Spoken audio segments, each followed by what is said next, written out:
These are not debris of the Pakistani drones that have been brought down by the Indian armed forces, but these are actually the debris of the Pakistani operations and the offensives that were launched against the India but were given a befitting reply.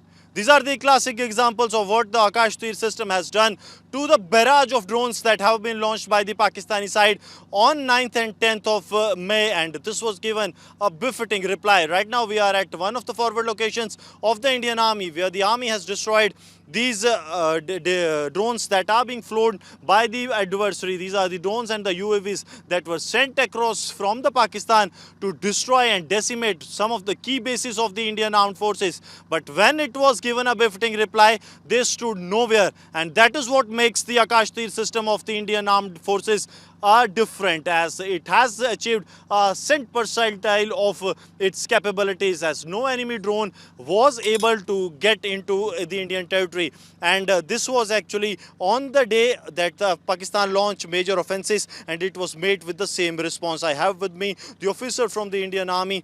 Sir, we saw that the Akash Tir system, it has worked in synchronization in such a level that we have gone beyond what the Iron Dome system was.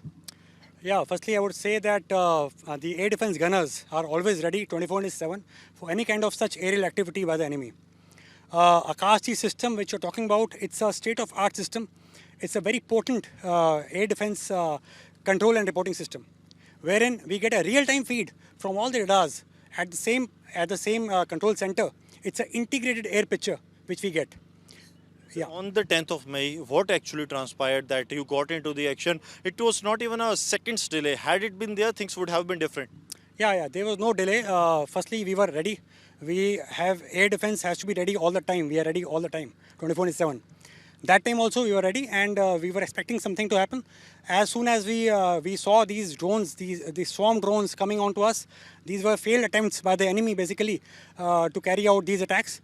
We were able to effectively engage and neutralize all these targets by these systems, which you can see our guns and the radars, as well as the Akash Tir system, wherein we could destroy all the targets which were coming onto us, and there was no loss of any property, damage to any kind of equipment which was there. So, very precise, it was a cent percentile, 100% achievement that this system has done. And now these debris that proves the Pakistan's hand, that proves their friends Turkey and the China's involvement, this is going to expose it all, because these chips that have been recovered, these are going to be very crucial. Not only the India is looking for the outcome of this, but also the Five Eyes, they are also looking at the outcome of these chipsets, that what all comes out of this, and the Pakistan, the rogue state and its friends will be exposed with the Indian armed forces going full throttle.